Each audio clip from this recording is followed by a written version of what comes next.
Oke, jadi ini adalah aplikasi CMMS ya, Computerized Maintenance Management System ya artinya ya.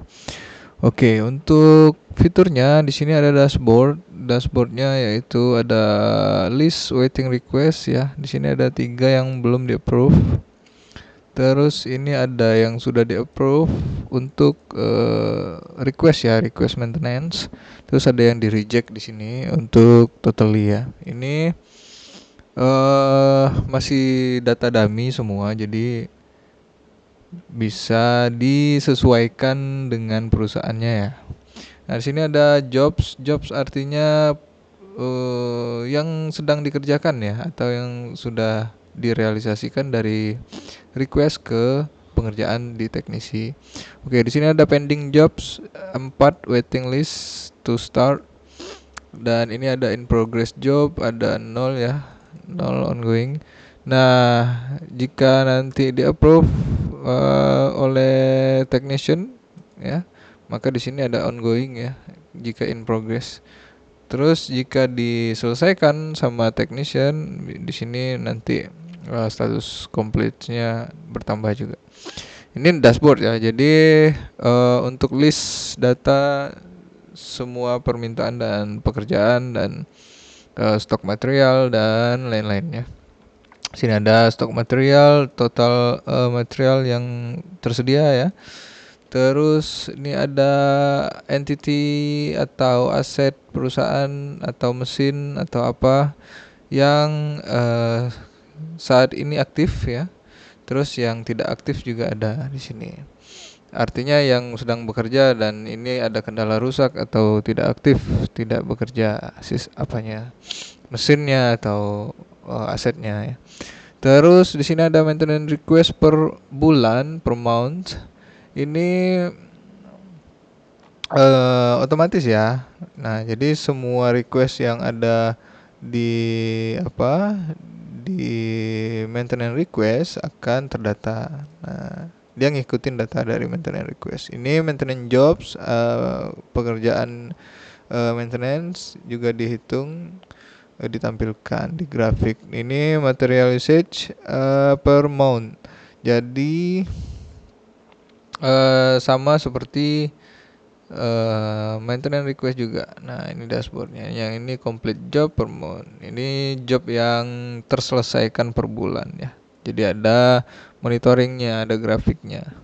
Oke, di fitur super admin, di sini super admin ya, ada beberapa, yaitu dari bawah, dari atas dulu lah, dari bawah aja lah. Dari bawah kita di sini ada menu peran. Menu peran ini kita bisa membagikan peran si user masing-masing. Misalnya ada user ini haknya apa aja, warehouse atau gudang ini haknya apa aja, planner apa aja aksesnya, teknisi apa aja, manajer apa aja, super admin jelas semuanya. Nah, kita cara pendataannya misalnya user ya. User ini tidak mempunyai hak akses ke data gudang atau data pengerjaan, dia hanya bisa merequest maintenance ya. Artinya dia hanya bisa maintenance request ya, tidak bisa yang lain-lain. Nah, di sini ada sumber daya. Sumber daya ini semua menu ya, menu ini. Terus ini halaman profile. Profile itu ada di sini, my profile ya. Ini untuk gunanya untuk ngubah password dan profile lainnya. Terus di sini ada widget. Widget ini yang dashboard tadi di depan ya, grafik-grafik tadi, dia boleh atau enggak ngakses itu, kita centang aja misalnya boleh ya. Trial overview, ini maintenance request per month, ini yang tadi.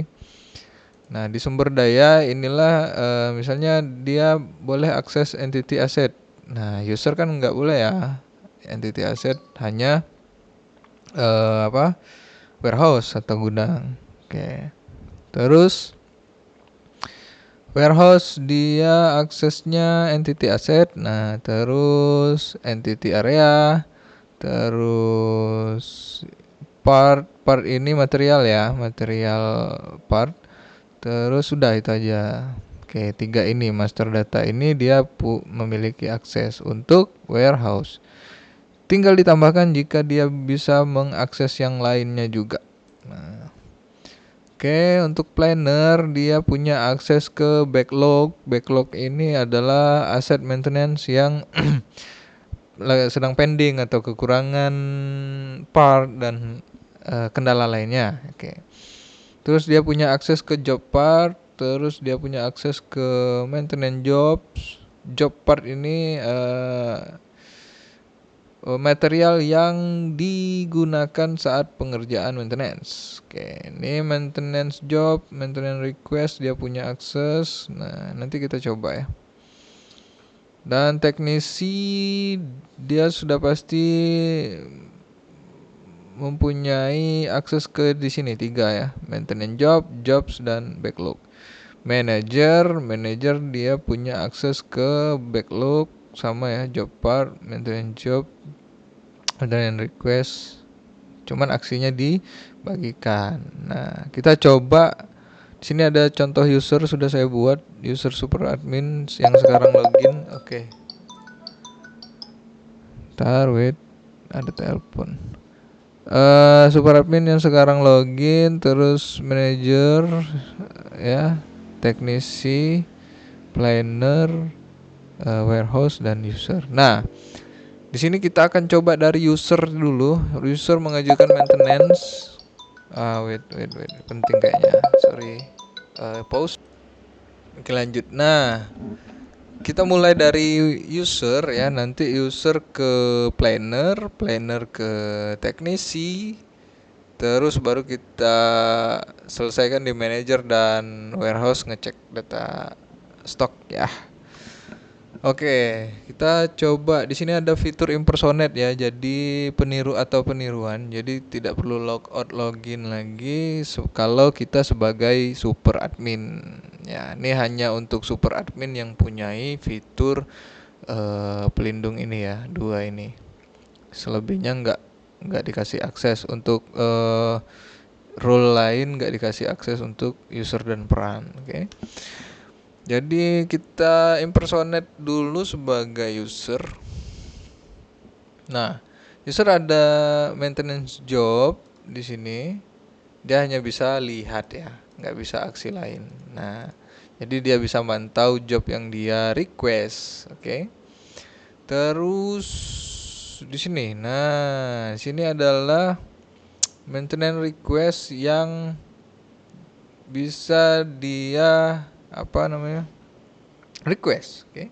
Di sini ada antrian banyak. Nah, misalnya dia mau request di sini asetnya komputer utama, ruang IT, misal contoh ya. Untuk maintenance request code itu otomatis ya, diambil dari nomor area, nomor aset, terus bulan, ini bulan 6 sekarang, terus urutannya, urutan 1.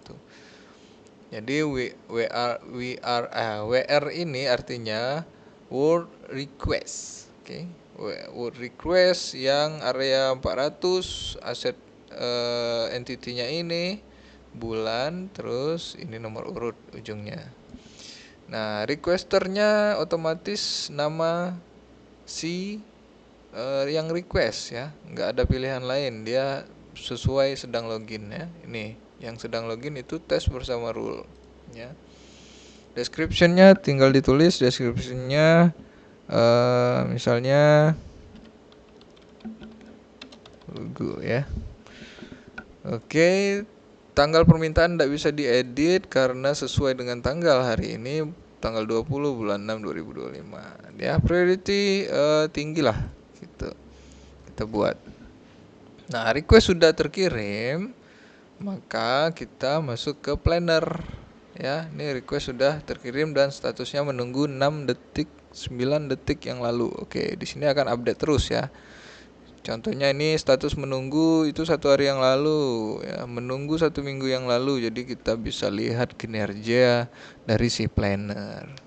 Oke, tinggalkan terus kita masuk ke planner. Planner ini yang mendistribusikan maintenance request. Oke.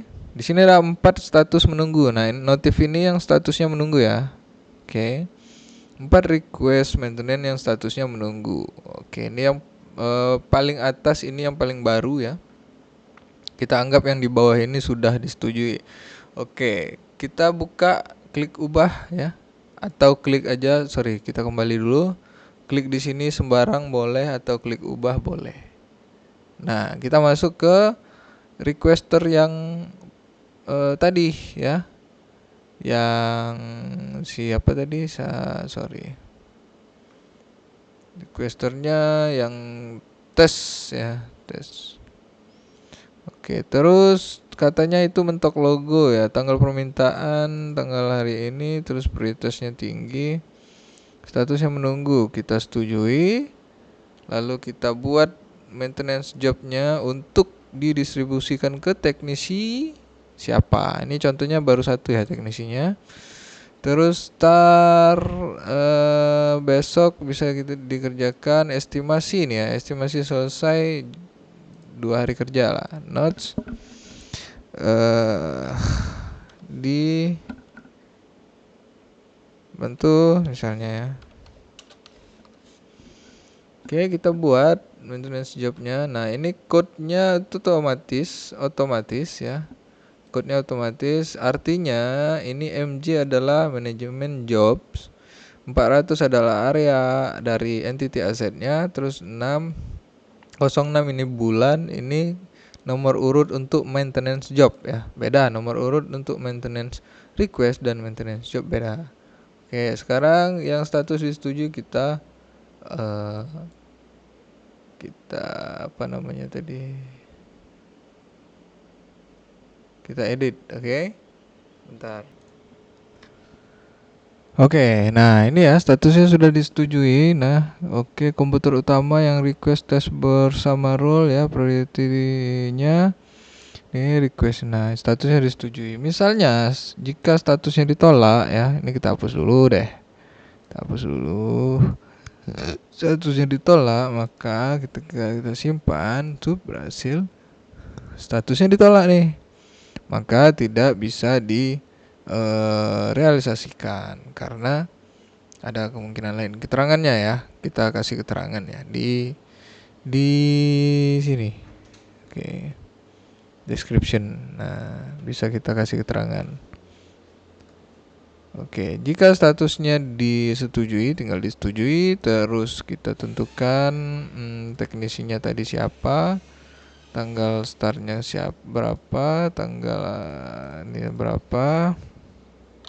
Oke, lanjutkan. Misalnya ya, kita buat dan kita setujui. Oke, kembali. Nah, ini kita setujui. Oke.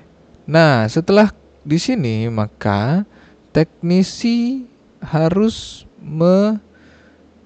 ngecek ya antrian dia. Nah, sip, kita coba masuk ke mempersonate ke teknisi. Nah, di sini ada tiga maintenance job yang sedang pending ya. Jadi notif ini 3 ini yang sedang pending saja, yang selesai tidak dinotifkan. Nah, ini baru masuk itu yang MJ 400 area sama kode kategori area entity asset ya. Ini area dan entity asset, nih bulan, nih nomor antrian, nomor urut, terus kita buka di sini. Nah, sini ada status, jadi teknisi bisa update statusnya in progress jika dilanjutkan, dikerjakan. Terus misalnya ada ini ibaratnya sudah ini ya, sudah pengerjaan itu teknisi bisa buat jika memerlukan part, misalnya baut stoknya 214, kita butuh 14 untuk pengerjaan ini, kita buat. Nah, untuk backlog ini apabila terjadi kendala atau kekurangan part atau yang lain. Nah, sudah di sini job partnya tadi terdata juga di ketika input di sini ya. Ketika input di sini job partnya tadi akan terdata di sini juga untuk laporan ya. Terus oh ya, sini jangan lupa disimpan jika in progress. Oke. In progress. Nah, save. Nah ya, in progress. Nah, si user tadi bisa ngecek juga dia di sini bahwa statusnya disetujui dan sedang di progress pengerjaan. Nah, selesai di teknisi, belum, sorry. Kita masuk lagi ke teknisi. Dia in progress dan kita anggap selesai dengan job partnya cuman bawa 12 ya. Dengan 14 quantity. Oke, selesai. Bisa ditambahkan notes ya, bisa tidak. Oke, kalau sudah selesai maka bisa diakses sama manajer. Cuma manajer cuma mantau ya, mantau maintenance request yang disetujui. Manajer juga punya hak akses pada request dan jobs ini penuh. Jadi manajer bisa realisasikan jika ada request yang lambat disetujui sama planner atau ya sesuai kebutuhan ya. Terus di sini ada maintenance job. Maintenance job ini sebenarnya tidak apa namanya? Untuk teknisi ya hanya, tapi si manajer dapat juga aksesnya untuk lihat-lihat. Terus backlog ya. Nah, oke, kira-kira seperti itu ya untuk manajer. Nah, kemudian untuk reportnya di sini ada report data user, bisa kita ekspor di sini. Kita coba ekspor itu ke Excel ya perginya ya. Nah, masuk data user XLS.